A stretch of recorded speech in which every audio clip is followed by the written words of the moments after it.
क्या आपने कभी सोचा है कि हमारे जीवन की सबसे बड़ी चुनौतियां ही हमें सबसे गहरे सबक सिखाती हैं? कभी कभी जब हम मुश्किल हालातों में फंस जाते हैं तो हमें लगता है कि हम अकेले हैं, कि हमारे सवालों का कोई जवाब नहीं है। लेकिन अगर हम सही नजरिए से देखें तो हर परिस्थिति हमें कुछ सिखाने आई होती है। आज मैं आपको एक ऐसी प्रेरणादायक कहानी सुनाने जा रहा हूं जो न सिर्फ आपके दिल को छू लेगी बल्कि आपके सोचने का नजरिया भी बदल देगी। यह कहानी सिर्फ एक साधारण कथा नहीं है, बल्कि यह जीवन के गहरे सत्य को उजागर करती है। तो चलिए आज हम बुद्ध की एक अनमोल कहानी के माध्यम से यह समझने की कोशिश करते हैं कि जीवन के सबसे कठिन सवालों का जवाब हमें कहां और कैसे मिलता है। तो आइए जीवन बदलने वाली कहानी शुरू करते हैं। दोस्तों, एक युवक ने अपने जीवन में सफलता प्राप्त करने का दृढ़ संकल्प कर लिया। बड़ी लगन और धैर्य के साथ उसने आश्रम से शिक्षा प्राप्त की। शिक्षा की समाप्ति के बाद उसने नौकरी खोजना प्रारंभ कर दिया ताकि पारिवारिक जिम्मेदारी का निर्वाह वह बहुत ही अच्छे तरीके से कर सके। इतनी अच्छी शिक्षा प्राप्त करने के बाद भी उसका यह दुर्भाग्य रहा कि उसे कहीं भी काम नहीं मिला। नौकरी की तलाश में वह जगह जगह भटकता रहा, खूब प्रयास किए, किंतु हर स्थान से उसे निराशा ही मिली। अच्छी बात यह थी कि युवक ने मात्र किताबी शिक्षा ग्रहण नहीं की थी, अपितु जीवन में कैसे धैर्य रखा जाए यह भी सीखा था। यही वजह रही कि वह हर परिस्थिति का सामना बड़े ही अच्छे तरीके से कर लेता, लेकिन कब तक यह करता, हर एक संघर्ष की सीमा होती है। दोस्तों, यह बात सत्य है कि जब तक सफलता नहीं मिलती है तब तक आपकी मदद करने कोई नहीं आता है। आप दर दर की ठोकरें खाते रहेंगे, पर कोई पूछने वाला नहीं रहेगा कि आप कैसे हैं, आप परेशान हैं कि नहीं हैं। यह कोई नहीं आपसे पूछेगा। यह जीवन की सच्चाई है। हाँ, लेकिन जब आप कामयाब बन जाएंगे, जब आपके पास पैसा रहेगा, तो 10 से 20 लोग आपके आगे पीछे घूमते रहेंगे। तो तमाम तरह के लोग आपसे रिश्ता भी रखना चाहेंगे। तब दूर के लोग भी आपसे कहेंगे कि आप उनके बहुत ही करीबी रिश्तेदार हैं। हर कोई आपसे एक झूठा रिश्ता लेकर जोड़ने लगेगा। ध्यान रहे, जो लोग आपके पैसे को, आपकी कामयाबी को देखकर आपसे जुड़ते हैं, वह कभी भी आपके अपने नहीं हो सकते। जो मुसीबत के समय में जब आप निर्धन हैं, गरीब हैं, लाचार पड़े हुए हैं, उस वक्त कोई अगर आपको सहारा दे, उस वक्त कोई अगर आपके साथ खड़ा रहे, तो समझ लीजिए कि वही आपका सच्चा और अपना साथी है। और ऐसे लोग दुनिया में केवल 1% से भी कम होते हैं, जो आपकी गरीबी में, जो आपके कठिन वक्त में आपका साथ दें। लेकिन आप सबसे ज्यादा उन लोगों के लिए परेशान रहते हैं जो कभी आपके अपने हैं ही नहीं। वह युवक हार थक के परेशान होकर के एक रास्ते से गुजर रहा था। रास्ते में उसे एक आश्रम दिखाई पड़ा। उस आश्रम के बाहर एक महात्मा अपने शिष्यों को ज्ञान का उपदेश दे रहे थे। वे सभी शिष्य उन बौद्ध महात्मा के उपदेशों को बड़े ही ध्यान और शांतिपूर्वक सुन रहे थे। वह युवक वहीं पर रुक गया। उसने सोचा कि ऐसा क्या यहां पर चल रहा है जो कि लोग बहुत ही शांतिपूर्वक उन महात्मा का उपदेश सुन रहे हैं। उस युवक के भी मन में जिज्ञासा जाग गई कि चलकर हम भी देखते हैं कि वहां पर क्या हो रहा है। और वह युवक भी धीरे धीरे कदमों से आगे बढ़ते हुए आश्रम की तरफ चल पड़ा। वह पास में ही एक आम के पेड़ के पास बैठ गया और महात्मा के द्वारा कही हुई बातों को ध्यान से सुनने लगा। महात्मा कह रहे थे, जब किसी चीज की नई शुरुआत होती है तो सबसे पहले सब कुछ खत्म हो जाता है। जब इस सृष्टि की रचना हुई थी तो सबसे पहले सब कुछ समाप्त हो गया था। उसके बाद एक नई सृष्टि की रचना हुई। यानी जब इंसान मुसीबत के ऐसे वक्त में पहुंच जाए जब उसे लगे कि अब कुछ नहीं होने वाला है, अब मेरा कुछ नहीं हो सकता है, जीवन में वह बिल्कुल हार सा गया है, टूट जाए, लाचार हो गया हो, कोई उसकी मदद करने वाला नहीं रहे, ऐसे वक्त में अगर वह इंसान किसी से अपनी मदद भी मांगे तो लोग उसकी मदद भी करने से इनकार कर दें। महात्मा आगे कहते हैं कि ऐसे बुरे वक्त में अगर किसी को प्यास लगती है तो कोई आपको पानी देने वाला भी नहीं मिलेगा, क्योंकि बुरे वक्त में कोई भी साथ नहीं देता है। ऐसे वक्त में आप बिल्कुल टूट जाएंगे, आप जिंदगी से हार जाएंगे। लेकिन एक बात हमेशा याद रखिएगा, इसी क्षण यही सोचना है कि अब कुछ हमारी जिंदगी में बड़ा और अच्छा होने वाला है, क्योंकि बर्बादी के बाद ही नई चीज का निर्माण होता है। टूटे फूटे लोहे को गला करके एक नए लोहे का निर्माण किया जाता है। अर्थात जब आप बिल्कुल टूट जाएंगे, मुसीबत के वक्त से गुजर रहे हैं, तो यह बात दिमाग में जरूर लाएं कि अब कुछ नया होने वाला है, हमारी जिंदगी में कुछ अच्छा और बड़ा होने वाला है। यही एक उम्मीद आपको जिंदा रखेगी और यह बिल्कुल सत्य बात है। देखना, अगर तुम ऐसे वक्त में हो जहां पर कोई तुम्हारी मदद नहीं कर रहा है, कहीं से मदद की कोई भी उम्मीद नहीं है, तो समझ लेना कि अब कुछ बड़ा और अच्छा होने वाला है। क्योंकि जितना आप टूट सकते थे, अब आप टूट गए हैं। इससे ज्यादा आप नहीं टूट सकते। ऊपर वाला आपको जरूर कुछ बड़ा देने वाला है। यही सब बोल करके गुरुजी अपने उपदेश को विराम देते हैं। बोलते हैं कि शिष्यों, आज के लिए बस इतना ही। अब तुम सब दूसरे दिन इसी समय पर आना, फिर हम आगे की बात करेंगे। सभी शिष्य अपने अपने आश्रम में चले जाते हैं। तभी अच्छा समय देख करके वह युवक उन महात्मा के पास आता है और कहता है कि महात्मा, मैं पीछे से आपका पूरा उपदेश सुन रहा था और मुझे बहुत ही अच्छा लगा। मैं बिल्कुल टूटा हुआ इंसान हूं। मैंने पढ़ाई भी की, हर जगह नौकरी की तलाश में घूम रहा, पर मुझे कहीं भी नौकरी नहीं मिली। मैं दर दर के ठोकरे खा रहा हूं, पर कुछ भी हासिल नहीं कर पाया। लेकिन आपने जो बातें बोली उससे मुझे कुछ काम करने की हिम्मत मिली, और आपकी बातें बिल्कुल सही हैं। तब वह महात्मा उस युवक से कहते हैं कि युवक, तुम अपनी समस्या को मुझे बताओ। तब वह युवक कहता है कि हे महात्मा, मैंने आश्रम से शिक्षा प्राप्त की, उसके बाद हम घर पर आ गया और हमारे घर पर पैसों की जरूरत थी, जिसकी वजह से हम बाहर कमाने के लिए निकल पड़े। लेकिन मैं जहां पर भी नौकरी की तलाश में गया, मुझे वहां से नौकरी नहीं मिली, जिस वजह से मैं बहुत ही परेशान है। गुरुवर, कृपया मेरा मार्गदर्शन करें ताकि मैं अपने जीवन में सफलता की नई बुलंदियों को हासिल कर सकूं। फिर वह बौद्ध महात्मा उस युवक से कहते हैं कि आज हम तुम्हें कुछ छोटी छोटी बातें बता रहे हैं, जिन्हें अगर तुम अपनी जिंदगी में अपनाते हो तो तुम्हें सफल होने से कोई नहीं रोक सकता, और हर सफल व्यक्ति यही करता है। मैंने बहुत से लोगों को शिक्षा दी है, लेकिन मेरे जो शिष्य मेरी इन 7 बातों को अपने जीवन में अपना लिए, वह आज अपना नाम इस संसार में कमा रहे हैं। महात्मा उस युवक से कहते हैं कि अगर तुम्हें सफल होना है तो तुम्हें सबसे पहले अपने गुणों को पहचानना है, और यही तुम्हारी सफलता पाने की पहली आदत होनी चाहिए। वह युवक कहता है कि गुरुदेव, अपने अंदर के गुणों को कैसे पहचाने? तब वह महात्मा उस युवक से कहते हैं कि गुणों को पहचानने का मतलब यह है कि अपने अंदर की प्रतिभा को पहचानो। कुछ भी कार्य करने से पहले सबसे पहले तुम अपने अंदर की प्रतिभा को पहचानो। हर एक इंसान में एक अलग प्रतिभा होती है। अगर वह अपनी प्रतिभा के हिसाब से काम करे तो जीवन में उसे सफल होने से कोई नहीं रोक सकता। मैं तुम्हें एक उदाहरण के माध्यम से समझाने का प्रयास करता हूं। अगर मैं तुमसे यह पूछूं कि यह आम का पेड़ है जो तुम्हें दिखाई दे रहा है, अगर मैं इस पर सभी जानवरों को चढ़ने के लिए बोलूं कि इस पेड़ पर सबसे पहले कौन चढ़ेगा, चलो मान लेते हैं यहां पर बंदर, भालू, हिरण, हाथी, घोड़ा, गिलहरी, सभी लोग आ गए, तो अब तुम मुझे यह बताओ कि इस पेड़ पर सबसे पहले कौन चढ़ेगा? तो वह युवक कहता है कि महात्मा, इस पेड़ पर तो गिलहरी सबसे पहले चढ़ जाएगी, वह झट से ऊपर तक चढ़ जाएगी। इसके बाद बंदर चढ़ जाएगा, लेकिन घोड़ा नहीं चढ़ सकता, हाथी नहीं चढ़ सकता, तमाम जानवर इसमें फेल हो जाएंगे। तब वह बौद्ध महात्मा कहते हैं कि तुमने बिल्कुल सही कहा, यही हाल हम सबकी भी जिंदगी में होता है। हम सबके भी अंदर एक अलग अलग प्रतिभा होती है, लेकिन हम उस प्रतिभा को पहचानने का प्रयास ही नहीं करते हैं। हम सब अपनी प्रतिभा के हिसाब से चलते ही नहीं हैं। हम लोगों के हिसाब से खुद को ढालने का प्रयास करते हैं और हम औरों जैसा बनने लगते हैं। इस दुनिया में जितने भी सफल लोग हुए हैं, अगर तुम उनको ठीक ढंग से पहचानोगे तो तुम पाओगे कि वह अपनी प्रतिभा के हिसाब से काम किए हैं, तभी वे आगे चलकर अपनी जिंदगी में कामयाब हुए हैं। हर कोई इस पेड़ पर नहीं चढ़ सकता। ठीक उसी प्रकार तुम सबसे पहले अपने अंदर के प्रतिभा को पहचानो। तुम यह देखो कि तुम किस चीज में माहिर हो। अगर तुम अपनी प्रतिभा के हिसाब से काम करोगे, उस प्रतिभा को पहचान लोगे, तो तुम जिंदगी में बहुत आगे जाओगे। फिर तुम्हें सफल होने से कोई नहीं रोक सकता है। लगभग 98% लोग यही करते हैं कि वे दूसरों जैसा बनने का प्रयास करते हैं। किसी ने उन्हें कहा तो वे उसके जैसा ही बनने लगते हैं, जबकि जो 1% लोग होते हैं वही सफल हो पाते हैं, क्योंकि वे अपने प्रतिभा के हिसाब से काम करते हैं।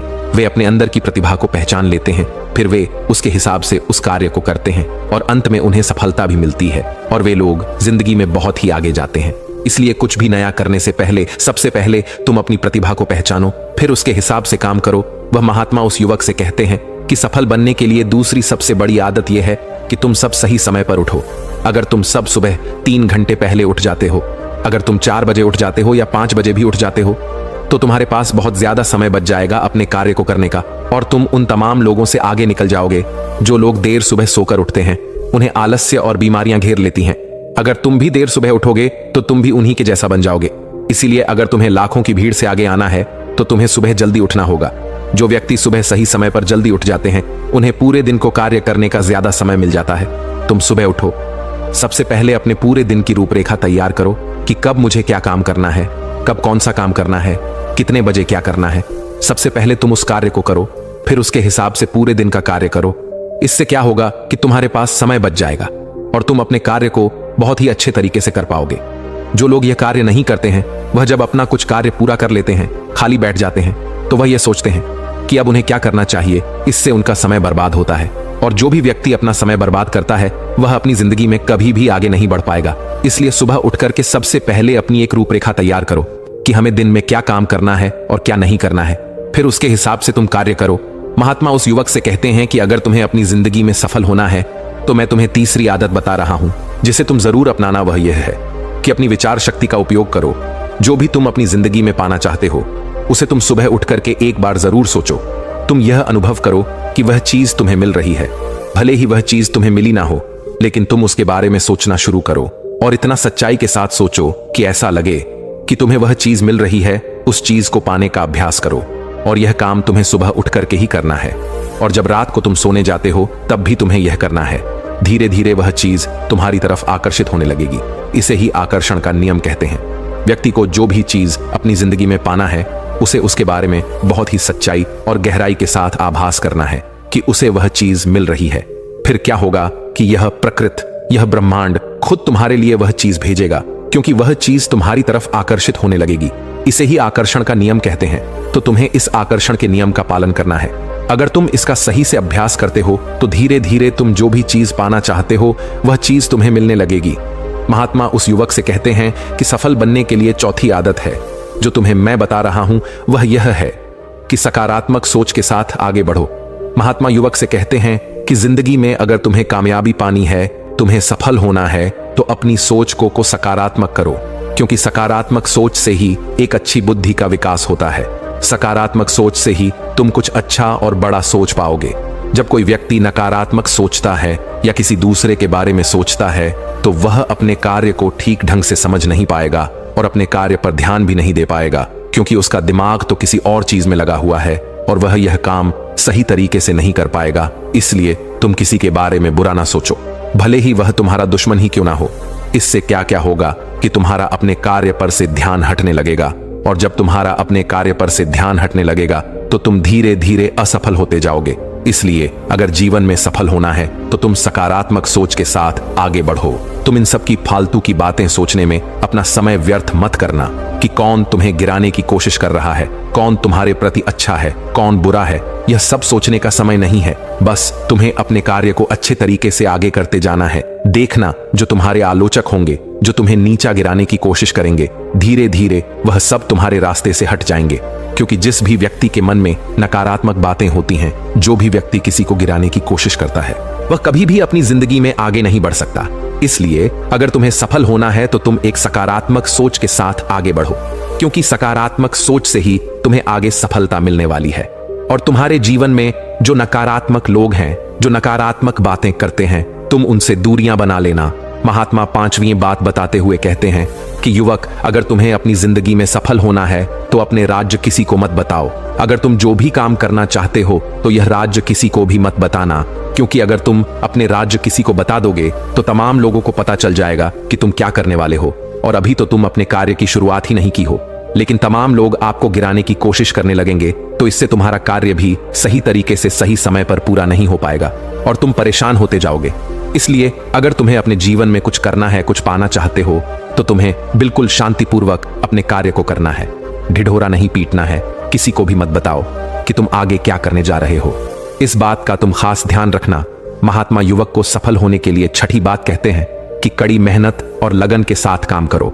वह महात्मा कहते हैं कि कोई भी इंसान अगर सफल होता है तो वह अपनी कड़ी मेहनत से सफलता प्राप्त करता है। जितने भी कामयाब लोग होते हैं उन्होंने बहुत कड़ी मेहनत की है। कड़ी मेहनत सही जगह पर करनी चाहिए। ये नहीं कि तुम बस बहुत कड़ी मेहनत करते जा रहे हो लेकिन सही दिशा में नहीं कार्य को कर रहे हो। तो कड़ी मेहनत के साथ साथ सही दिशा बहुत जरूरी होती है। अगर तुम सही दिशा में कड़ी मेहनत करते हो तो तुम उस काम में कामयाब जरूर हो जाओगे। तुम्हें जरूर कामयाबी मिलेगी। इसलिए कोई भी काम हो, कितना भी बड़ा क्यों ना हो, सबसे पहले यह पता लगाओ कि इस काम को बहुत ही अच्छे तरीके से कैसे किया जा सकता है। अगर आपको यह पता चल जाए कि इस काम को अच्छे तरीके से कैसे किया जा सकता है, पूरी जी जान लगा दो सफलता को प्राप्त करने के लिए। कई बार हमने देखा है कि लोगों का असफल होने का यह एक बहुत ही बड़ा कारण होता है कि वह उन्हें जो भी जिंदगी में पाना चाहते हैं वह उस चीज के लिए तो मेहनत करने लगते हैं, लेकिन मेहनत सही दिशा में नहीं करते। और जब उनकी मेहनत सही दिशा में नहीं होती है तो वे धीरे धीरे अंदर अंदर टूटने लगते हैं। उनका भरोसा उठने लगता है और उन्हें उनका लक्ष्य भी प्राप्त नहीं हो पाता है। इसलिए तुम्हें जो भी कार्य को करना है, तुम्हें जो भी लक्ष्य पाना है, सबसे पहले उस लक्ष्य को पहचानो कि इस लक्ष्य तक कैसे पहुंचा जाए तो तुम जरूर सफल हो जाओगे। एक उदाहरण देता हूं कि मान लो यह सामने जो पहाड़ दिखाई पड़ रहा है, अगर मैं तुम्हें इस पहाड़ पर चढ़ने को बोलूं, अगर तुम सीधे चढ़ोगे तो तुम कभी भी इस पहाड़ पर नहीं चढ़ पाओगे। लेकिन अगर तुम इस पहाड़ पर चढ़ने के लिए एक अच्छा रास्ता खोजो कि सबसे जल्दी और आसान तरीके से इस पहाड़ पर चढ़ा कैसे जाए, पहाड़ पर तो तुम बड़ी आसानी से चढ़ जाओगे।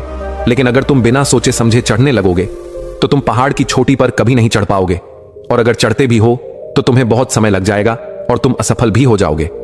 यही हाल होता है हमारी जिंदगी में। हमें जो भी लक्ष्य को प्राप्त करना है, सबसे पहले उस लक्ष्य के बारे में सोचो और तुम यह पता लगाओ कि इस लक्ष्य तक कैसे आसानी से पहुंचा जाए।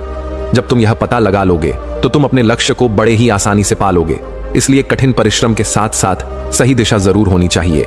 महात्मा उस युवक को सफलता प्राप्त करने के 7वां और अंतिम सूत्र बताते हुए कहते हैं कि युवक, तुम्हें अपने शरीर का भी बहुत ख्याल रखना है, और अपने शरीर के ख्याल के लिए तुम्हें योगाभ्यास और योग की क्रिया करनी है। अगर तुम योग की क्रिया करते हो तो तुम्हारा दिमाग संतुलित रहेगा, और जब तुम्हारा दिमाग संतुलित रहेगा तो ही तुम अपने कार्य पर अच्छे तरीके से ध्यान दे पाओगे। योग की क्रिया करने से तुम्हारे अंदर का आलस्य भी दूर हो जाएगा, क्योंकि आलस्य इंसान का सबसे बड़ा दुश्मन होता है। इसलिए योगाभ्यास करके तुम अपने आलस्य को भी दूर कर दो। ठीक उसी प्रकार जब तुम अपने दिमाग को एक जगह पर केंद्रित कर लोगे, अच्छे मन के साथ कार्य करोगे, तो तुम्हें सफलता जरूर मिलेगी, क्योंकि तुमने अपनी पूरी ऊर्जा एक दिशा में लगा दी है। और जब तुम अपनी पूरी ऊर्जा एक दिशा में लगा दोगे तो उसका परिणाम तुम्हें अच्छा देखने को मिलेगा। इसलिए तुम दिन में ध्यान की क्रिया, योग्य की क्रिया जरूर करो। इससे तुम्हारा दिमाग संतुलित रहेगा, तुम्हारा दिमाग बहुत अच्छे तरीके से काम करेगा, और जब तुम्हारा दिमाग संतुलित रहेगा, बहुत अच्छे तरीके से काम करेगा, तो ही तुम कुछ नया और अच्छा सोच पाओगे, तभी जाकर तुम्हें सफलता भी मिलेगी। इसलिए मेरी इन बातों को ध्यान रखना। इसलिए युवक, सबसे पहले तुम जाओ, यह पता लगाओ कि तुम किस चीज में माहिर हो, फिर तुम उस हिसाब से कार्य करो। और मेरी इन बातों को याद रखना। वह युवक उन महात्मा को प्रणाम करके वापस अपने घर आ जाता है, और वह यह सोचने में लग जाता है कि वह किस चीज में माहिर है। पूरे 15 दिन तो यह सोचने में लगा देता है कि वह किस चीज में माहिर है। बाद में उसे पता चलता है कि वह तलवारबाजी की क्रिया में बहुत ही माहिर है। इसलिए वह तलवारबाजी पर बहुत अभ्यास करता है और वह एक कामयाब तलवारबाज बन जाता है। उसकी ख्याति दूर दूर तक फैल जाती है। फिर एक दिन पड़ोसी देश के राजा उसे अपने यहां सेना में नौकरी के लिए बुला लेते हैं, और वह व्यक्ति अपनी स्वेच्छा से उस राजा के प्रस्ताव को स्वीकार भी कर लेता है, और वह उनके यहां नौकरी के लिए सेना में भर्ती हो जाता है। राजा उस युवक को बहुत ही मान सम्मान से सम्मानित करते हैं। अब उस युवक का परिवार बहुत ही अच्छे तरीके से अपना गुजारा करने लगा। दोस्तों, सच्ची खुशी बाहरी चीजों में नहीं, बल्कि हमारे भीतर संतोष में बसती है। इच्छाएं असीमित होती हैं, लेकिन जब हम जो पास में है उसी में संतुष्ट रहना सीख जाते हैं, तभी वास्तविक शांति और आनंद मिलता है। जीवन में संतोष ही सबसे बड़ा धन है। दोस्तों, उम्मीद है कि आपने आज की इस वीडियो से जरूर कुछ ना कुछ सीखा होगा। तो इस वीडियो को लाइक और अपने दोस्तों के साथ शेयर करना ना भूलें।